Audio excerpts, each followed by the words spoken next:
হে নবীর অর্ধাঙ্গিনীগণ, হে নবীর পরিবারের সদস্যবর্গরা, যারা নবীর পরিবারভুক্ত আছো, তোমরা সাধারণ কোন রমণীদের মতো নও। শর্ত হলো, যদি তোমাদের অন্তরে কার ভয় থাকে, জোরে বলেন কার ভয়? যে ঘরের মধ্যে ওহী আসে অবশ্যই ওই আল্লাহর বান্দা, আল্লাহর বান্দিগুলো আল্লাহকে অবশ্যই ভয় করে। এরপরেও আল্লাহ শর্ত জুড়ে দিয়েছেন। কেন শর্ত জুড়ে দিলেন? কিয়ামত পর্যন্ত আগত যত মানুষ আসবে, এখান থেকে যেন শিক্ষা গ্রহণ করে আল্লাহর ভয় ছাড়া আল্লাহর সহি বিশুদ্ধ বান্দা বান্দি থাকা যায় না। জোরে কোন ঠিক কিনা? প্রিয় ভাইরা আমার, আল্লাহ বলেন তোমরা সাধারণ কোন রমণীদের মতো নও, যদি তোমাদের ভেতরে আল্লাহর ভয় থাকে। কার ভয়? জোরে বলেন কার ভয়? এই আল্লাহর ভয় আপনাকে আমাকে গভীর রজনীতে তাহাজ্জুদের সময় স্বামী স্ত্রীকে পানি ছিটিয়ে দেয় যেন তাহাজ্জুদের সালাত আদায় করে, স্ত্রী স্বামীকে চোখের মধ্যে পানি ছিটিয়ে দেয় যেন তাহাজ্জুদের সালাত আদায় করে। কার ভয়ে? জোরে বলেন কার ভয়ে? ও ভাইরা আমার, আজান যখন মুয়াজ্জিন দেয়, যারা আল্লাহকে ভয় করে তারা মসজিদের মধ্যে ঢুকে যায়। যারা আল্লাহকে ভয় করে না তারা বলে আমার ঈমান ঠিক আছে, নামাজ পড়লেই কি না পড়লেই কি। জোরে কোন ঠিক কিরা? যারা আল্লাহকে ভয় করে না তারাই বলে মনের পর্দাগুলো সবচেয়ে বড় পর্দা, আসল পর্দার, প্রকৃত পর্দার, বাহ্যিক পর্দার প্রয়োজন নাই। এই কথা একমাত্র তারাই বলতে পারে যারা আল্লাহকে ভয় করে না। জোরে কোন ঠিক কিরা? যারা সিডরের মোকাবেলা করে এ কথা বলে, এ সিডরের মোকাবেলার জন্য আমাদের কলাগাছ লীগ যথেষ্ট, তারা আল্লাহকে ভয় করে না, এই জন্য আল্লাহর আযাবের বিরুদ্ধে এই কথা বলে। জোরে কোন ঠিক কিরা?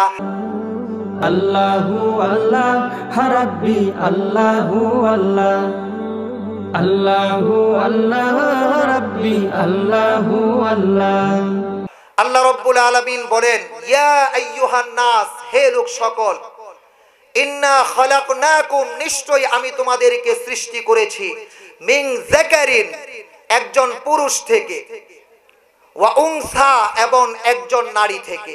খুব সংক্ষিপ্ত সময় মূল কথাটা আমাকে বলতে হবে, খুব মনোযোগ সহকারে শুনতে হবে।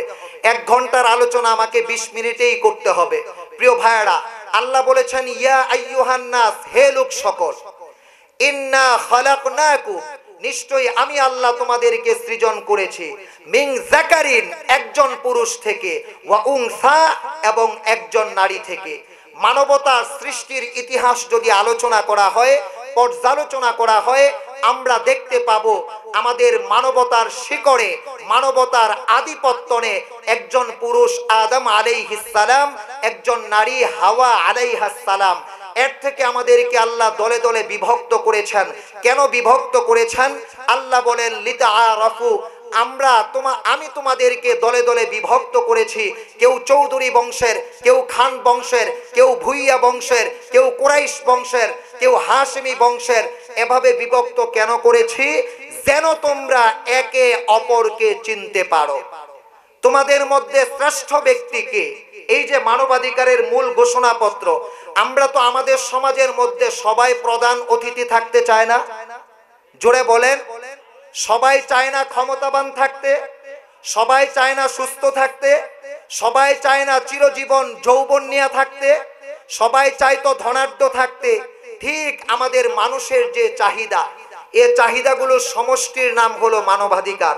আল্লাহ বলেন ইন্না আকরামাকুম ইনদাল্লাহি আতকাকুম, তোমাদের মধ্যে শ্রেষ্ঠ ভালো ওই মানুষ যে মানুষটার হৃদয়ের ভেতরে আল্লাহ রাব্বুল আলামিনের ভয় আছে। কার ভয়?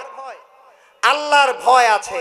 আজকে আমরা 10 টাকার বিনিময়ে, 500 টাকার বিনিময়ে যে মানুষ 1 ওয়াক্ত নামাজ পড়ে না, ওই মানুষের চরিত্র ফুলের মতো পবিত্র। স্লোগান দেই কি দেই না? জোরে বলেন, দেই কি দেই না? আল্লাহ যেটা নির্ধারণ করেছেন এটা আমাকে আপনাকে মানতে হবে কি হবে না? আল্লাহ নির্ধারণ করেছেন পৃথিবীর বুকে ভালো মানুষ তারা যাদের ভেতরে আল্লাহর ভয় আছে। কার ভয়? কার ভয়?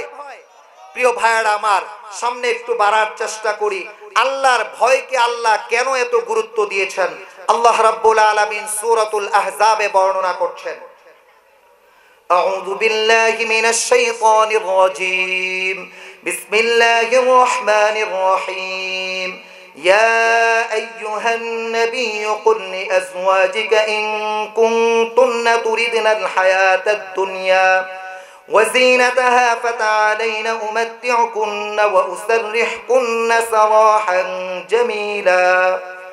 আল্লাহ রাব্বুল আলামিন তার প্রিয় হাবিব, জোরে নাম বলতে হবে মুহাম্মাদুর রাসূলুল্লাহ সাল্লাল্লাহু আলাইহি ওয়াসাল্লাম কে লক্ষ্য করে ঘোষণা করছেন, হে নবী, আপনার অধীনস্থ যারা আছে, আপনার পরিবার বর্গের সদস্য বৃন্দ যারা আছে, আপনি তাদের জন্য ঘোষণা করুন, আপনি তাদেরকে জানিয়ে দিন, তোমরা দুনিয়ার মধ্যে অবস্থান করে যতদিন আল্লাহ পাক তোমাদেরকে দুনিয়াতে হায়াত দারাজ করেন, আল্লাহ যতদিন তোমাদেরকে দুনিয়াতে জীবিত রাখেন, আল্লাহ যতদিন তোমাদেরকে দুনিয়াতে মৃত্যু না দেন, ক্ষণস্থায়ী হায়াতটাকে আল্লাহ তোমাদেরকে প্রদান করেন, ততদিন পর্যন্ত তোমরা কি দুনিয়ার মধ্যে যতটুকু প্রয়োজনীয় দুনিয়ার জিনিসপত্র, তৈজসপত্র, ধন ভাণ্ডার, অর্থ সম্পদ,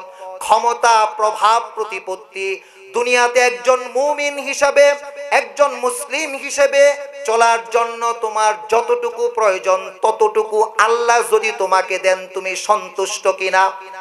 নাকি তোমার প্রয়োজন দুনিয়াতে চলার মধ্যে যা কিছু প্রয়োজন তার চেয়ে অত্যাধিক পরিমাণ সম্পদ তোমার প্রয়োজন, অনেকগুলো গাড়ি প্রয়োজন, অনেকগুলো বাড়ি প্রয়োজন, ক্ষমতার সর্বোচ্চতে মসনদে থাকা তোমার প্রয়োজন, সর্বদা ফুলের মালা তোমার প্রয়োজন, সর্বদা পেছনে চামচা নেতার খেতারা ঘোরা তোমার প্রয়োজন, প্রসিদ্ধি ছড়ানো তোমার প্রয়োজন, চতুর্দিকে তোমার প্রসিদ্ধি ছড়াবে, যে লাইনে তুমি কাজ করো ওই লাইনে তোমার প্রসিদ্ধি আছে, তোমার অর্থ সম্পদ অনেক বেশি প্রয়োজন। যদি এমনটা মনে করো আল্লাহ যতটুকু হালাল ভাবে তোমার জন্য প্রয়োজন করে দিয়েছেন ততটুকু আল্লাহ যদি তোমাকে দান করেন, এর চেয়ে অতিরিক্ত আল্লাহ তোমাকে দান না করেন, তাহলে যদি তুমি আল্লাহর প্রতি অসন্তুষ্ট হও, অমুকের 50টা বাড়ি, আমি কেন এক রুমের ভাড়া বাড়িতে থাকি, আল্লাহ অমুককেই দিলেন আমাকে কেন দিলেন না, এমন যদি ধারণা তোমাদের হয়, আমার ঘরটা হলো ওহির ঘর, আমার ঘরে জিব্রাইল আমিন আলাইহিস সালাম আসেন, আমার ঘরের মধ্যে কোরআনুল কারীমের আয়াত অবতীর্ণ হয়, আমার ঘর থেকে বিশ্ববাসীর জন্য দুনিয়া এবং পরকালের কল্যাণ, সফলতা, সমৃদ্ধির জন্য, দুনিয়ার জীবন সাকসেসফুল করার জন্য, পরকালের জীবন সাকসেসফুল করার জন্য আমাকে আল্লাহ রাব্বুল আলামিন সকল মানবতার কল্যাণে আমার কাছে নির্দেশ পাঠান। এখন তোমরা বলো, আমার ঘরে তোমরা অবস্থান করবে, তোমরা কি দুনিয়া নিয়ে থাকবা নাকি আল্লাহ, আল্লাহর রাসূল এবং পরকাল নিয়ে থাকবা? এই প্রশ্ন যখন করা হলো, প্রশ্ন করার পরে আল্লাহর নবীর 11 জন বিবি, কতজন বিবি? জোরে বলেন, কতজন বিবি? আজকের সময়ে যারা প্রশ্ন করেন আল্লাহর নবী 11টা বিয়ে কেন করলেন, আল্লাহ রাব্বুল আলামিন আল্লাহর নবীকে 11টা বিয়ে করার নির্দেশ দিয়েছেন, এজন্য আল্লাহর নবী 11টা বিয়ে করেছেন। এটা তসলিমা নাসরিনের অপছন্দ হলে, আবুল মাল আব্দুল মুহিতের অপছন্দ হলে, শেখ হাসিনা আর খালেদা জিয়ার অপছন্দ হলে, এতে কারো কোনো পরোয়া নাই। জোরে কোন ঠিক কিনা? আল্লাহ মুসলমানের জন্য যা বলেছেন এটাই কল্যাণকর, কোন নেতা খেতা গণনার টাইম নাই। জোরে কোন ঠিক কিনা? ইসলামের বিধান আল্লাহ বলেছেন, ফানকিহু মা তাবা লাকুম মিনান নিসাই মাসনা ওয়া সুলাসা ওয়া রুবাআ ফাইন খিফতুম আল্লা তা'দিলু ফাওয়াহিদা। হে পুরুষেরা, তোমাদের যৌবনের চাহিদাকে স্বচ্ছ রাখার জন্য, তোমাদের বংশকে বিস্তার করার জন্য, যৌবনের মধ্যে কালিমা লেপন করা থেকে বাঁচানোর জন্য তোমরা তোমাদের পছন্দ মতো দুজন নারীকে বৈধভাবে বিবাহের মাধ্যমে মোহরানা দিয়ে গ্রহণ করো, প্রয়োজনে 3 জনকে গ্রহণ করো, প্রয়োজনে 4 জনকে গ্রহণ করো। সাবধান, যদি তুমি মনে করো শারীরিকভাবে তুমি ফিট না, আর্থিকভাবে তুমি ফিট না, তোমার চিন্তাগতভাবে তুমি ফিট না, চারজনের সাথে সমান বিচার তুমি করতে পারবে না, তাহলে তুমি এক নারীতে আবদ্ধ থাকো এবং জিনা ব্যভিচার থেকে দূরে থাকো। নির্দেশটা কার? জোরে বলেন কার? আমার বউ যদি অপছন্দ করে, আপনার বউ যদি অপছন্দ করে, মানবেন কারটা? জোরে বলেন কারটা মানবেন? গোটা পৃথিবীর নারীরা যদি বলে যে না, আমার স্বামীকে আমি কারো সাথে বাদ দিতে রাজি না, কিন্তু আমার স্বামী বিয়ে ছাড়া জিনা করুক, ব্যভিচার করুক, এতে আমি রাজি। প্রিয় ভাইয়েরা আমার, মনে রাখবেন, মৃত্যুর পরে আপনার বউ আপনার কবরে যাবে না, আপনার বউয়ের কবরে আপনি যাবেন না। আল্লাহর একটা আয়াতের প্রতি যদি কারো বিশ্বাস না থাকে, আমল করতে না পারে, তাহলে সে বেঈমান না মুমিন? জোরে বলেন। এটা আল্লাহর নির্দেশ। আল্লাহর নির্দেশ একজন পুরুষ চারজন নারী বিবাহের মাধ্যমে রাখতে পারবে। এখন কে অপছন্দ করলো, কে পছন্দ করলো, এটা দেখার টাইম নাই। জোরে কোন ঠিক কিনা? বিশ্বাস যদি না থাকে আপনার, আপনার তো ঈমান নাই, তাহলে আপনার বিবাহ বন্ধন যা পূর্বে ছিল বিশুদ্ধ, এটা কি বিশুদ্ধ আছে না অশুদ্ধ? জোরে কোন? এজন্য আল্লাহর প্রতিটা আয়াতের প্রতি আপনাকে ঈমান রাখতে হবে। আপনার পছন্দ হোক চাই না হোক, আমল যদি করতে না পারেন, এই গুনাহের জন্য শাস্তি উপভোগ করে তারপরে আপনি জান্নাতে যাওয়ার সম্ভাবনা আছে। আর যদি আয়াতের প্রতি আপনার ঈমান না থাকে, তাহলে চিরকাল জাহান্নামী হওয়া ছাড়া উপায় নাই। প্রিয় ভাইরা আমার, আল্লাহ রাব্বুল আলামিন তার প্রিয় হাবিবের 11 জন স্ত্রী কয়জন? জোরে বলেন কয়জন? 11 জন স্ত্রীর পক্ষ থেকে যখন জবাব আসলো, না, আমরা আল্লাহ রব্বুল আলামিনকে চাই, আমরা আল্লাহর রাসূলকে চাই, আমরা পরকালে বিশ্বাসী, আমরা দুনিয়ার ভোগ সৌন্দর্য সম্ভার অতিরিক্ত আমরা চাই না, আল্লাহ আমাদেরকে হালাল ভাবে যতটুকু প্রয়োজন ততটুকু যদি দেন তাহলেই আমাদের জন্য চলবে। এজন্য আল্লাহর হাবিব বলেছেন, আদ-দুনিয়া উসজিনুল মুমিন ওয়া জান্নাতুল কাফির। জান্নাতের মধ্যে মুমিন যা চায় আল্লাহ জান্নাতের মধ্যে মুমিনদের জন্য ব্যবস্থা করে রাখবেন, কিন্তু জাহান্নামে মনমতো চলা যাবে না। এজন্য আল্লাহর হাবিব বলেছেন, দুনিয়াটা হলো মুমিনের জন্য জেলখানা। কাদের জন্য? জোরে বলেন কাদের জন্য? কারণ মুমিন আল্লাহ যা বলেছেন তা করতে হবে। আল্লাহ যা বলেছেন তা করলে কখনো বন্ধু বান্ধব অসন্তুষ্ট হয়, কখনো পরিবার অসন্তুষ্ট হয়, সমাজের মানুষ অসন্তুষ্ট হয়। এই জন্য কে অসন্তুষ্ট হবে এটা না দেখে সন্তুষ্ট কাকে করতে হবে? আল্লাহর হাবিবের অর্ধাঙ্গিনীরা বললেন, না, আমরা দুনিয়া চাই না, দুনিয়ার মধ্যে আল্লাহ যা আমাদেরকে দিবেন তা আমাদের জন্য যথেষ্ট। অপর আয়াতে আল্লাহ বলেন, ওয়া ইন কুনতুন্না তুরিদুনাল্লাহা ওয়া রাসূলাহু ওয়াদ-দারাল আখিরাতা ফাইন্নাল্লাহা আ'আদ্দা লিল মুহসিনাতি মিনকুন্না আজরান আযীমা। আল্লাহর প্রিয় হাবিব ডাক দিয়ে বললেন, যদি তোমরা দুনিয়া চাও, আসো। কে কে দুনিয়া চাও? আমি তোমাদেরকে পরিপূর্ণ ভোগ সম্ভার দিব, যতটুকু সম্পদ তোমাদের জন্য প্রয়োজন আমি ততটুকু সম্পদ তোমাদেরকে দান করব। এরপরে তোমরা আমার থেকে বিচ্ছিন্ন হয়ে যাবে, কারণ আমার এমন অর্ধাঙ্গিনী প্রয়োজন নাই যে আল্লাহর বিধানের প্রতি সন্তুষ্ট থাকতে পারবে না। আল্লাহ রাব্বুল আলামিন ডাক দিয়ে বললেন, يا نساء النبي من يأت منكن بفاحشة مبينة يضاعف لها العذاب ضعفين وكان ذلك على الله يسيرا। হে নবীর অর্ধাঙ্গিনীগণ, নবীর পরিবারের সদস্য হয়ে যদি তোমরা অন্যায় করো, অপরাধ করো, আল্লাহ রাব্বুল আলামিন তোমাদেরকে ডাবল শাস্তি প্রদান করবেন, কারণ তোমরা নবীর অর্ধাঙ্গিনী, নবীর পরিবারের সদস্য। আর যদি তোমরা নবীর পরিবারের সদস্য হয়ে নেক আমল করো, আল্লাহ রাব্বুল আলামিন তোমাদেরকে ডাবল প্রতিদান দিবেন। দুনিয়াতে একটা প্রতিদান দিবেন, পরকালে আরেকটা প্রতিদান দিবেন। ومن يقنت منكن لله ورسوله وتعمل صالحا نؤتها أجرها مرتين وأعتدنا لها رزقا كريما অপরদিকে তোমাদের মধ্যে যে ব্যক্তি যে আল্লাহর বান্দা আল্লাহর বান্দি আল্লাহর প্রতি আনুগত্য স্বীকার করবে, আল্লাহর হাবিবের সুন্নাতের প্রতি আনুগত্য স্বীকার করবে এবং দুনিয়াতে নেক আমল করবে, গুলো ছেড়ে দিবে, সৎ কাজের আদেশ করবে, অসৎ কাজের নিষেধ করবে, আল্লাহ বলেন কিয়ামত পর্যন্ত আগত যত উম্মত আছে আমি তাদেরকে ডাবল প্রতিদান দিব। জোরে কোন সুবহানাল্লাহ। শর্ত হলো তিনটা। কয়টা শর্ত? এক নাম্বার আনুগত্য করতে হবে আল্লাহর, দুই নাম্বার আল্লাহর রাসূলের সুন্নাতের আনুগত্য করতে হবে, তিন নাম্বার দুনিয়াতে নেক আমল করতে হবে। নিজের মন মতো নেক আমল করা যাবে না, রাসূল এবং সাহাবায়ে কেরামের পদ্ধতিতে নেক আমল করতে হবে, সৎ কাজের আদেশ করতে হবে, অসৎ কাজের নিষেধ করতে হবে। আল্লাহ বলেন এই তিনটি কর্ম সম্পাদন করবে যে বা যারা আমি আল্লাহ রাব্বুল আলামিন তাদেরকে দুনিয়াতে ডাবল প্রতিদান দিব। এক নাম্বার প্রতিদান, দুনিয়ার মধ্যে আমি তাকে পেরেশানি মুক্ত জিন্দেগি দান করব। দুই নাম্বার প্রতিদান, দুনিয়াতে আমি তাকে সম্মানের সাথে রিজিক দান করব। কিসের সাথে? জোরে বলেন কিসের সাথে? সম্মানের সাথে রিজিক দান করব।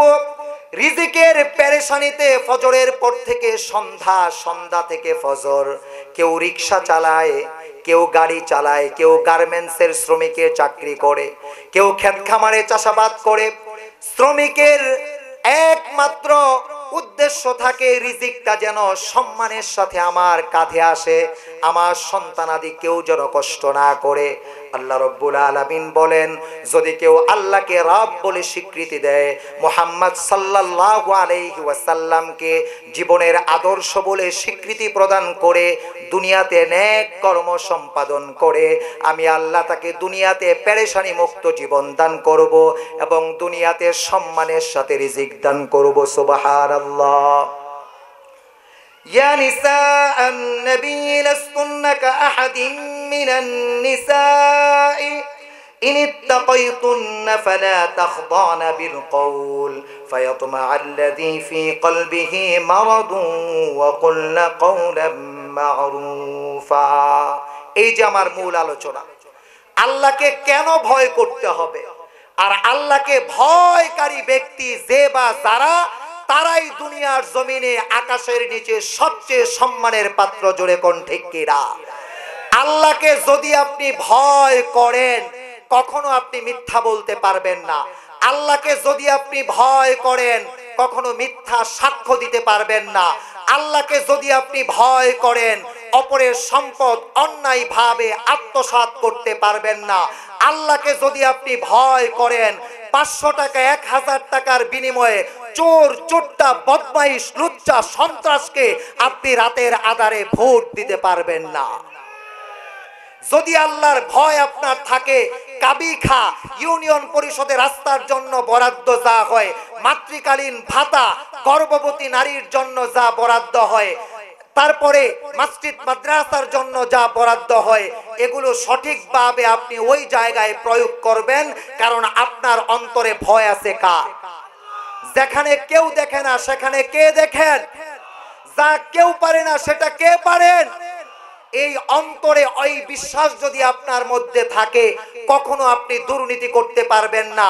এক দুর্নীতি দমন কমিশন গঠন করা হয়। দুর্নীতি দমন কমিশনের চেয়ারম্যান 100টা মামলায় দুর্নীতিগ্রস্ত হয়ে অপরাধী হয়ে তারপরে কারাগারে গেছে। তার ভিতরে যদি আল্লাহর ভয় থাকতো সে ভাবতো গোটা বাংলাদেশের দুর্নীতিকে দমন করার জন্য আমাকে চেয়ারম্যান বানানো হলো, আর আমি কিভাবে দুর্নীতি করি? জোরে কোন ঠিক কিনা? এজন্য ইউনিয়ন পরিষদের সদস্য থেকে শুরু করে সর্বোচ্চ জনপ্রতিনিধি রাষ্ট্রপতি পর্যন্ত প্রত্যেকটা মানুষের ভেতরে ভয় থাকতে হবে কার? আল্লাহর ভয় একমাত্র আমাকে আপনাকে সকল প্রকার অন্যায় অপরাধ হওয়ার পরে তওবা করে আল্লাহর বান্দা বান্দি হিসাবে আল্লাহর প্রিয় বান্দাদের তালিকায় থাকতে সহায়তা করে। জোরে কোন ঠিক কিনা?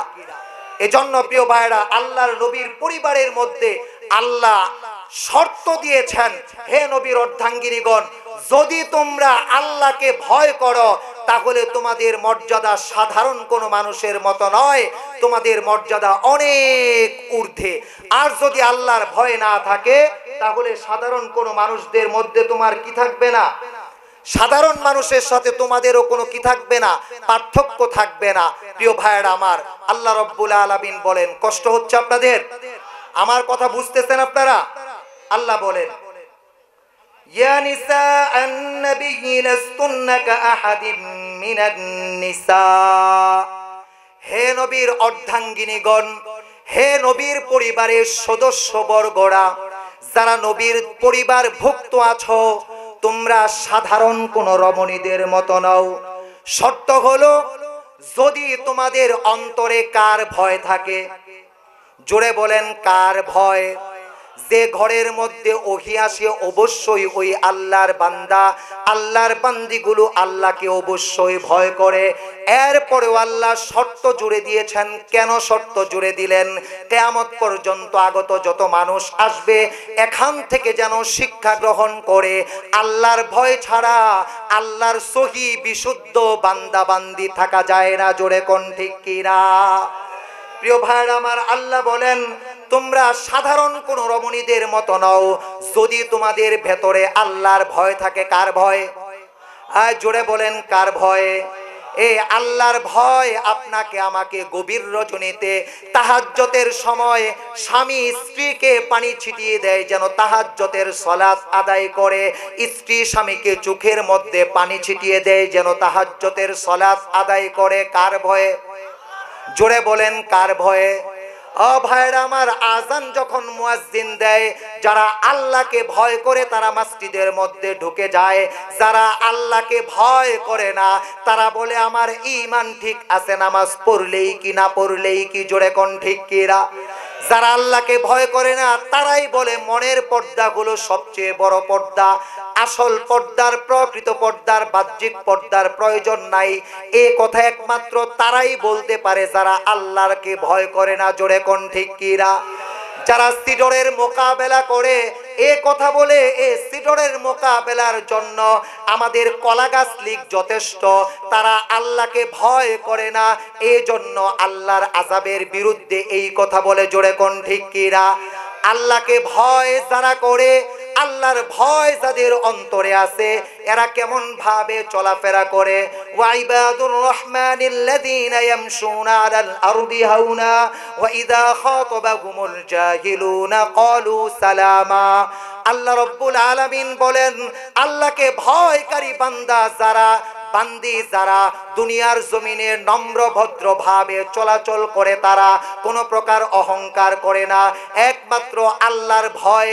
আল্লাহর সব সময় এই কথা চিন্তা করে, আল্লাহ আজকে সূর্যটা দেখার সুযোগ তুমি দান করেছ, তুমি ছাড়া আমাকে কেউ হায়াত দিতে পারে নাই, আল্লাহ তুমি আমাকে সুস্থ রেখেছ, আল্লাহ তুমি আমাকে আজকের এই রজনী পর্যন্ত বাঁচিয়ে রেখেছ, সুতরাং আমার একমাত্র কাজ হলো তোমার গোলামি করা, তোমার গোলামি ছাড়া আমার কোনো কাজ নাই, আমার একমাত্র কাজ হলো তোমাকে ভয় করে নেক আমলগুলো করা, আমার একমাত্র কাজ হলো তোমাকে ভয় করে গুনাহগুলো ছেড়ে দেওয়া, আমার একমাত্র কাজ হলো তোমার নবী মুহাম্মদুর রাসূলুল্লাহর আদর্শকে অনুসরণ করা।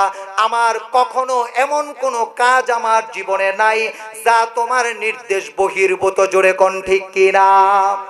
প্রিয় ভাইরা আমার, এ শর্ত প্রদান করে আল্লাহর নবীর অর্ধাঙ্গিনীদেরকে আল্লাহ বললেন, ফালা তাখদানা বিল কওল, যদি তোমাদের অন্তরে আল্লাহর ভয় থাকে তাহলে তোমরা জোরে আওয়াজে পরপুরুষের সাথে কথা বলো না, উঁচু কণ্ঠে পরপুরুষের সাথে কথা বলো না।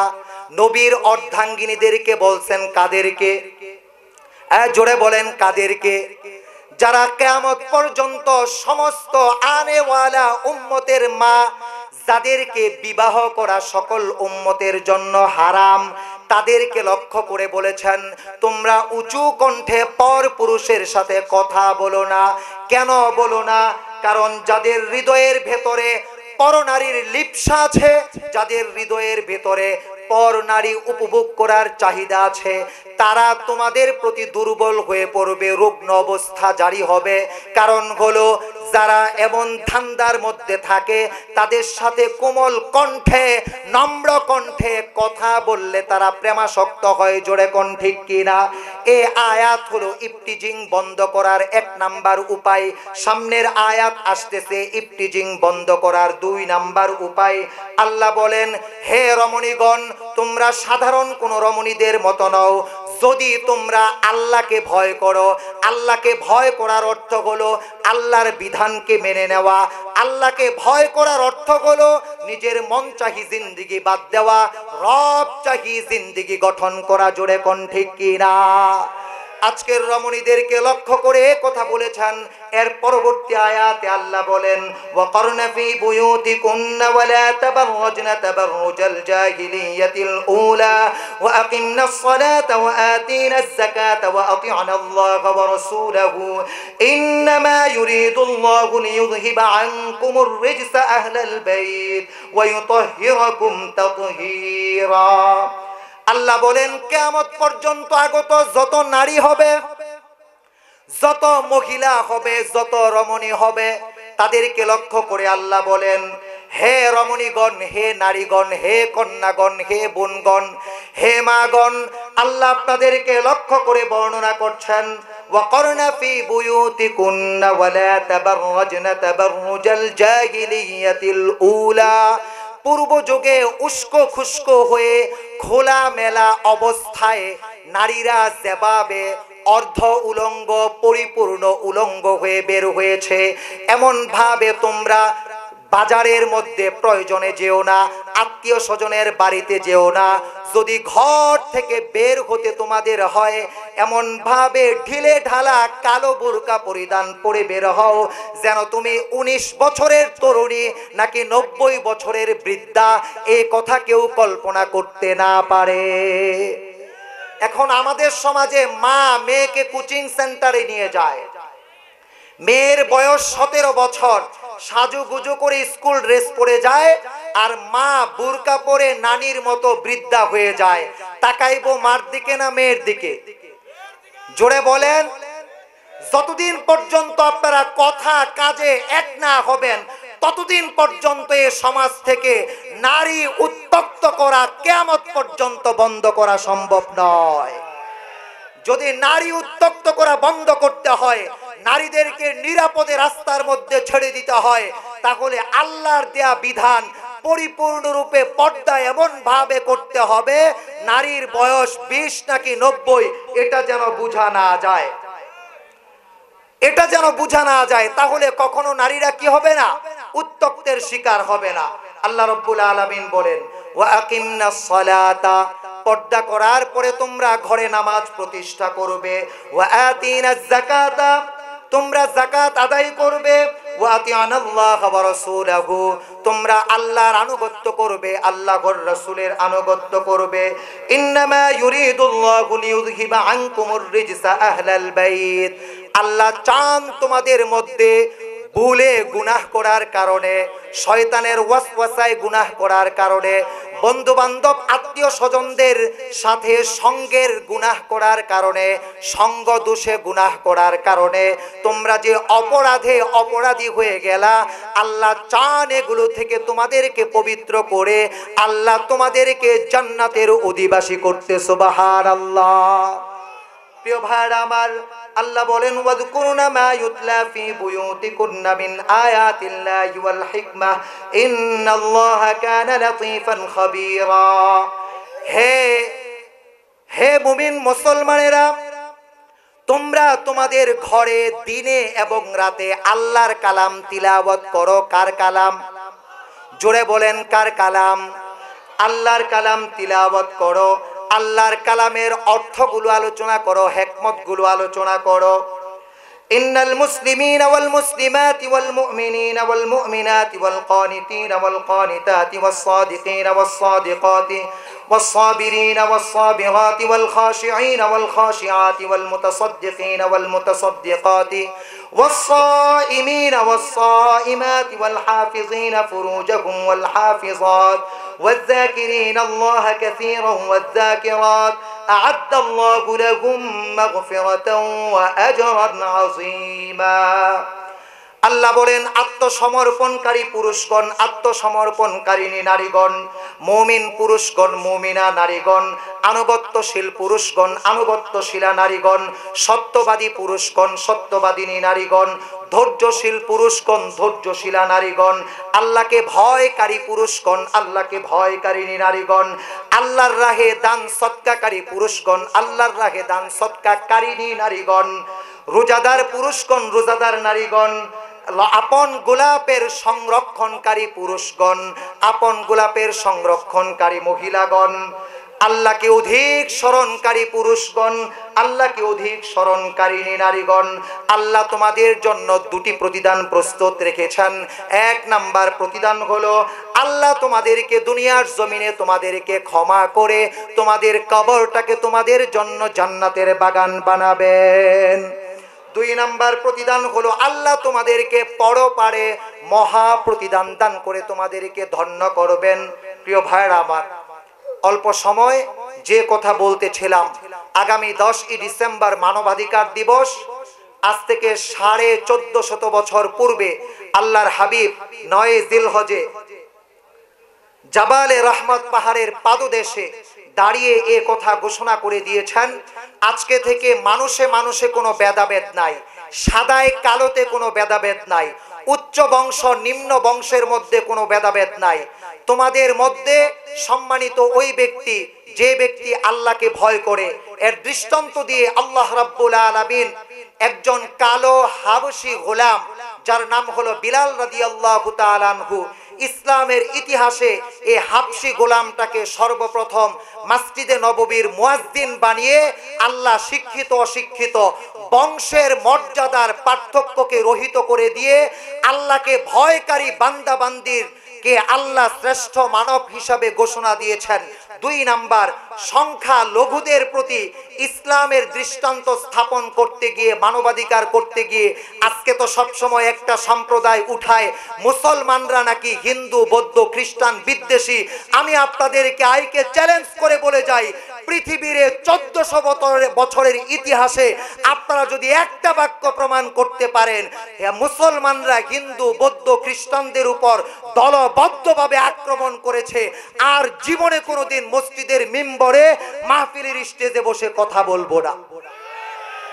আজকে যারা নমনীয়তার খাতিরে যখন যে সময়ে নিজের ক্ষমতাকে পাকাপোক্তা করার জন্য এ কথা বলেন, সাম্প্রদায়িক সম্প্রীতির কথা বলেন, মুসলমানরা সব সময় সাম্প্রদায়িক সম্প্রীতিতে বিশ্বাসী, কখনোই সাম্প্রদায়িক সম্প্রীতি নষ্ট করা হয় নাই। আমাদের দেশে হিন্দু বৌদ্ধ খ্রিস্টানরা জামাই আদরে বসবাস করে কি করে না?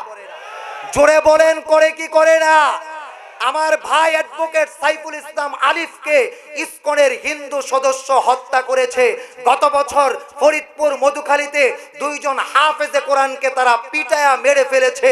এটা যদি কোনো হিন্দুর বেলায় কোনো মুসলমান করত, আমাদের যারা অভিভাবক সর্বদলীয় রাজনীতিবিদ তারা উত্তেজিত হয়ে বক্তব্য প্রদান করত। এগুলো মৌলবাদীর দল, জঙ্গিবাদীর দল। জোরে কোন ঠিক কিনা? ঠান্ডা মাথায় বিবেচনা করেন, ইসলামের সূচনাতে আল্লাহর হাবিব বন্দীদের সাথে বদর যুদ্ধ থেকে যারা বন্দী হয়েছে, একজন বন্দীর স্বীকারোক্তি সংক্ষেপে আপনাদেরকে শোনাই। একজন বন্দীকে এক সাহাবীর ঘরে দেওয়া হলো। সাহাবী গরিব মানুষ, খাদ্য নাই, বন্দীকে দৈনিক তাকে রুটি খাওয়ায়, গোশত খাওয়ায়। সাহাবী 1-2টা খেজুর খায়, পানি খায়। বন্দী জিজ্ঞেস করলো, ভাই আমি একজন বন্দী, তুমি আমাকে উন্নত খাবার খাওয়াও। তখন তিনি বললেন, এটা ইসলামের নির্দেশ অধীনস্থদের উপর সৎ আচরণ করা।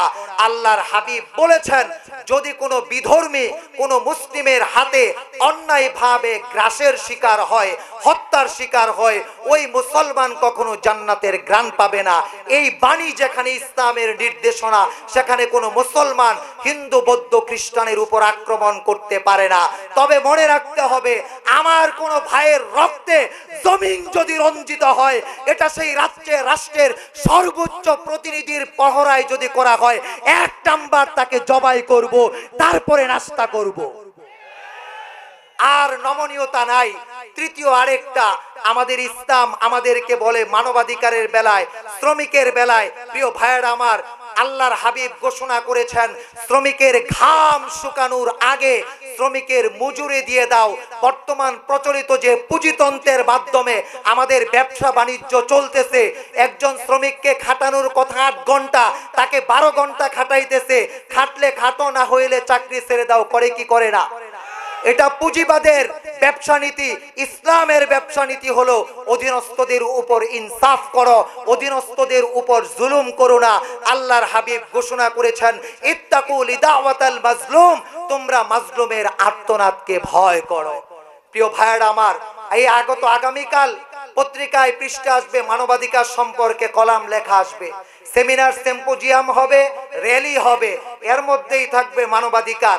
আর এর বাহিরে অধীনস্থ যারা আছে, কাজের মেয়ে, তাদেরকে খাবার খাইতে দেয় পচা গান্দা ভাত। যারা বক্তব্য দেয় তারা অধীনস্থদেরকে লাথি মারে, যারা বক্তব্য দেয় তারা অধীনস্থদের বেতন আটকায়া দেয়, যারা বক্তব্য দেয় তারা অধীনস্থদের সাথে খারাপ ব্যবহার করে।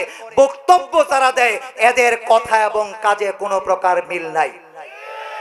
এজন্য সর্বশেষ কথা, যদি প্রকৃত মানবাধিকার পেতে হয়, পরিপূর্ণ ইসলামকে অনুসরণ করেই মানবাধিকার পেতে হবে। যদি আমাকে আপনাকে সমাজের জনপ্রতিনিধিত্ব করতে হয়, ইসলামের অনুশাসন মেনেই জনপ্রতিনিধিত্ব করতে হবে। আগামী থেকে যারাই জনপ্রতিনিধিত্ব করবে, ইউনিয়ন পরিষদের কাউন্সিলর যদি হয়, তাহলে তাকে কোরআনুল কারীম বিশুদ্ধভাবে পড়তে হবে। তার ওয়ার্ডে জুমার নামাজ পড়াতে হবে। তার ওয়ার্ডে তার ভোটারকেও মারা গেলে জানাজার নামাজ পড়াতে হবে। যদি উপজেলা থেকে উপজেলা চেয়ারম্যান অথবা এমপি হয়, কোরআনুল কারীমের বিধানের আয়াত তাকে মুখস্থ রাখতে হবে। কোরআনুল কারীমের বিধানের আয়াতের অর্থ তাকে মুখস্থ রাখতে হবে। এগুলো সমাজে প্রয়োগ করতে হবে। অন্যথায় আমরা মাহফিলে বয়ান করি আর এরপরের দিন গাঞ্জার ব্যবসা করে। আমরা বলতে পারবো, প্রতিনিধিত্ব করে সমাজে প্রয়োগ করার দায়িত্ব জনপ্রতিনিধিদের। জোরে বলেন ঠিক কিনা? আমরা কিয়ামত পর্যন্ত ইয়াবার বিরুদ্ধে, গাজার বিরুদ্ধে, ফেন্সিডিলের বিরুদ্ধে, মদের বিরুদ্ধে, অবৈধ নারী নেশার বিরুদ্ধে যদি ওয়াজ করি, সমাজ বিশুদ্ধ হবে মাত্র 10 ভাগ 100-র মধ্যে। আর আমার দেশের এমপি, মন্ত্রী, প্রধানমন্ত্রী, তারা যদি এই কথা বলে, আমার ওয়ার্ডে, আমার উপজেলায় যদি থাকতে হয়, বেনামাজি একটাও থাকতে পারবে না। কোমরের নিচ থেকে বাইরে তার হাড়গোড় ভেঙে দেওয়া হবে। একটাও কোনো অবৈধ নারীর দিকে তাকাইতে পারবে না। ইয়াবা, গাজা, ফেন্সিডিল আমার এলাকায় প্রবেশ করতে পারবে না। যারা করবে তাদের পায়ের নিচ থেকে কেটে দেওয়া হবে। একদিনের 1 মিনিটের ওয়াজে দেখবেন গোটা বাংলাদেশ বিশুদ্ধ হয়ে গেছে।